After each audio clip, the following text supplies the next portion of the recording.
There's this Oscars thing Hollywood does to celebrate the best films ever made, as long as they were made recently.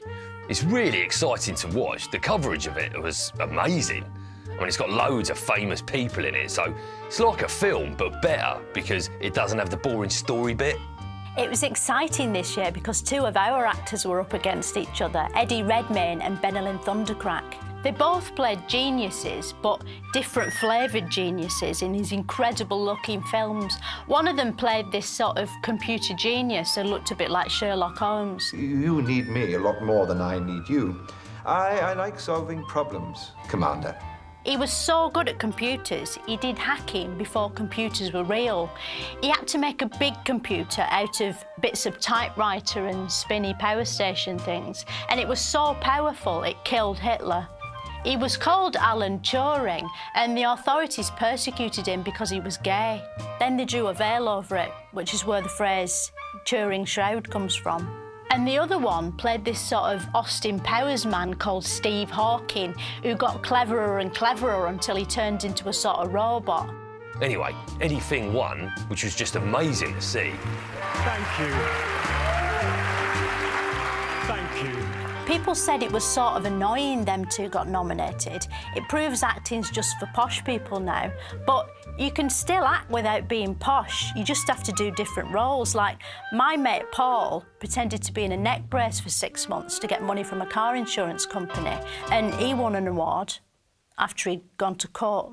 What's clever about the Oscars is, it isn't just an actors' competition, it's also about films. Like, it had all these different films that wanted to be the best film, but only one of them could.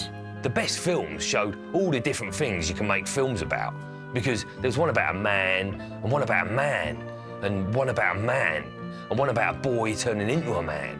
And people said the films were all a bit manny, but there aren't any good films about women, except Mrs. Doubtfire. And even then they couldn't find a woman to play Mrs. Doubtfire and had to get a man in. One of the favourites to win was this film called Boyhood, which was really clever.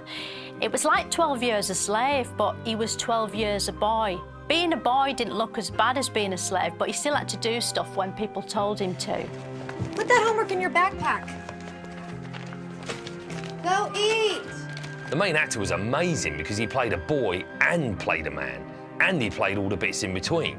It was so interesting. He was like a slow-motion Hulk, getting bigger, but really slowly. The special effects were amazing. You could almost believe it could actually happen in real life. There was one called Whiplash. It was like the Karate Kid done in drums. You're rushing. Here we go. 5, 6, and...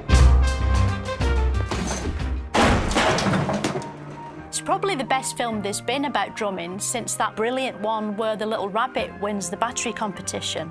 There was a sort of made-up documentary type thing called American Snipper about a hero who bravely hid miles away, peeping through a telescope and valiantly killing people who couldn't possibly hurt him from where they were standing. People said it glorified killing, but it didn't glorify all killing, only far away killing, which isn't as bad because you don't get any on your shoes. One of the films was called Big Bucharest Hotel. It's sort of like Hello, Hello, the movie. It was set in a sort of painting and looked like the sort of thing you'd have to physically hold me down and force me to watch. And even then, I'd be trying to forget it while it was happening.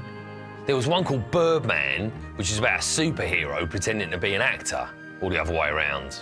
Or both. I don't know, because I didn't see it because it wasn't showing at the cinema near me, because every screen at the cinema near me has just been showing Iron Man 3 on a loop for the past 400 years. And in the end, that one won. Birdman. Anyway, I hope they make more films so they can do another Oscars next year, but maybe less of them so it doesn't last so fucking long.